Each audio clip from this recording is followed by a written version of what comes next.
abakyala bano finally bamaze ne bagonjoola ensonga, bamaze ne baddingana, bamaze ne baddamu okusekako bombi, bamaze ne baddamu ate okukwatagana. Abakyala bano ababiri njogera ku Rema Namakula ne mwana muwala Spice Diana oba Namukwaya Ajala.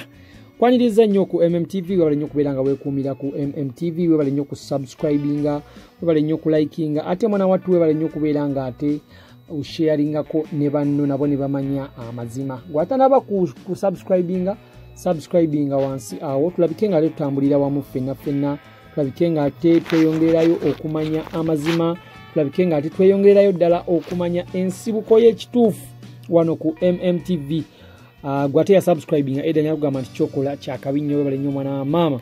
Amawuli agaliwo Rema Namakula abaddinganye ne Spice Diana.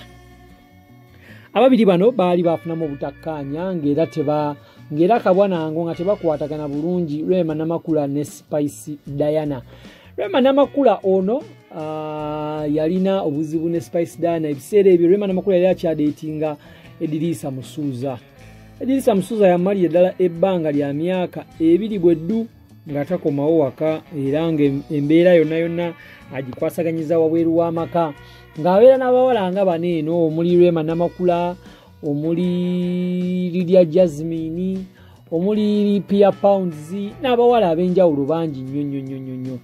So Rema Namakula n'abakwatira wamu bonna abawala abo n'abanyiigira bonna, omwali Lydia Jasmine, Spice Diana oyo ne Pia Pounds bonna yabanyiigira, naye twamulabye ate ku weekend yazzeemu n'akwatagana ne mwana muwala ono mukyala munne Ajala Namukwaya Ajala gwe mumanyi nga Spice Diana.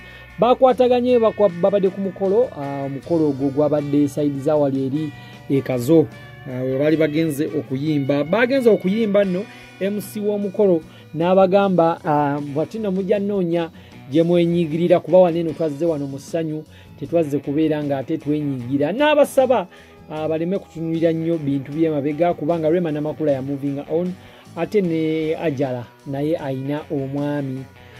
Ekisooka lekyali kigezaako okubaawula yali musajja Edrisa Musuuza nga ate ne Rema Namakula takyali naye, so ekyali kigezaako okubaawula nakyo kyavaawo. So MC n'abagamba lwaki embeera eno temugijjaawo ne musigala kubeera ba mikwano, ne muddamu okukwatagana, ne muddamu okubeera abooluganda, ne muddamu okubeera nga mukwatagana kubanga mwena muli bayimbi ba Uganda ate mwena tubaagala kyenkanyi. So ne babagatta ne bagezaako kubeera nga basonyiwagana. Rema Namakula n'asonyiwa Spice Diana ate ne Spice Diana naye n'asonyiwa Rema Namakula. Kyendowooza nti ate ekintu kirungi nnyo, omutima mulungi nnyo, kintu kiraga obuntu bulamu, kintu kiraga okubeera omuntu omukulu, kintu kiraga amagezi, ate era kiraga obuyivu. Ababiri bano bazzeemu ne bakwatagana ne beewa ne kuhaaga, ne basanyukira wamu nga kali akafaananyi kensose okulaga, ne beekubisaayo n'ekifaananyi awo ne baddamu okukwatagana, ne bejjako ennyiike buli omu gy'abadde alina ku munne, nga Rema Namakula agamba nti ekyali kitwawula yali musajja Eddie Kenzo naye namwesonyiwa sikyali naye, nafuna omwami omumanyi obulungi nga Dr. Hamza Sebunya ate nga buli kimu akimpa.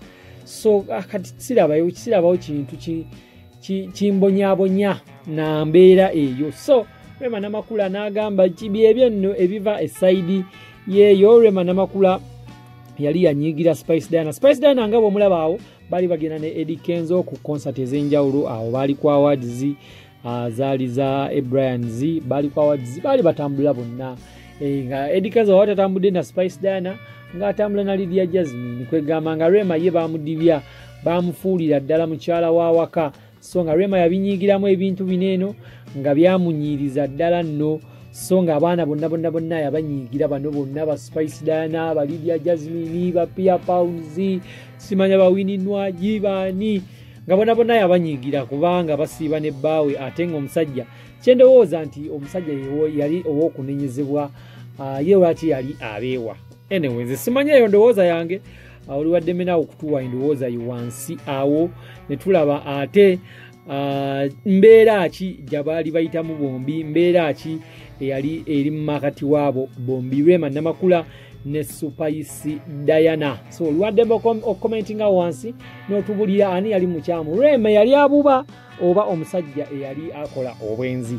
Nenze kyendowooza nti Rema yali aprotectinga territory ye, yali aprotectinga mwami we, akuwa mwami gwe yali aprotectinga naye nga taprotectingika. So kintu kyamusukkako n'agamba owannyo waawo kaneesonyiwa omusajja newankubadde oba kiwa kubadde muyinamu omwana naye kaneesonyiwe omusajja era n'amwesonyiira ddala n'amuvinga on era kati obulamu bwe bugenderera ddala bulungi ne bakola n'okwanjula emabegakaawo omwaka oguwedde.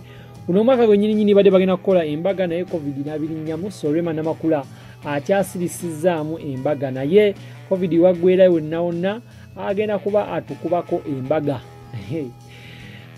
Tayagala kola bintu bya scientific kuba ayina obbakakasa, muyina okukitegeera bino ebintu, ayina okubijanjawaza nga bwe balabaawo yeyo embeera gye babadde babeeramu kuva ku weekend. Babadde basanyufu nnyo, buli omu yasanyukiddeko munne okubeera nga ate basonyiwaganye. Spice Diana yapositinze ekifaananyi ekyo, Rema Namakula ye nga bwe mumumanyi ye tapositinga era ye teyakipositinze. Olaba ne Bebe Cool yafiirwa mutabani we Rema Namakula n'atampositingako mutabani wa Bebe Cool oyo, ng'ate Rema Namakula be bamu ku be bayambako okubeera nga bakyali mu Gagamel.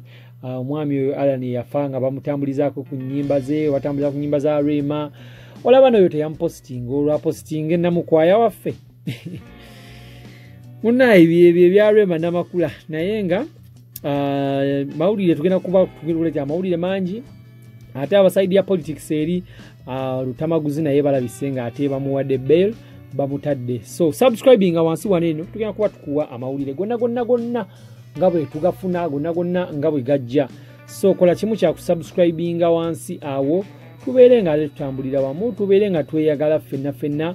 Oli waddembe okukomentinga muno tugamba tukyuseemuko owa weyagala tukyuseemu tutereze kifaananyi ki. So oli waddembe okukomentinga nobeera nga ate otuliramu, tubeera nga tulabika ng'ensonga tugikwasaganya bulungi nnyo. Wabula nnyo kubeera nga beekuumira ku MMTV, subscribing wansi awo ate naba subscribing gwate ya subscribing kabongere eyo oli wakabi nnyo mwana wa maama, webale nnyo kubeera nga weekuumira ku nsibuko y'amazima n'obwenkanya.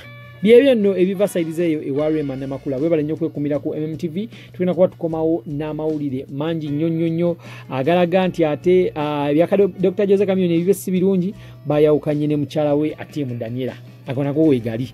So subscribing tugenda kuba tumuvinga fenna subscribing wansi awo okonene kade ako. Webale nnyo kwekuumira ku MMTV. Bye bye.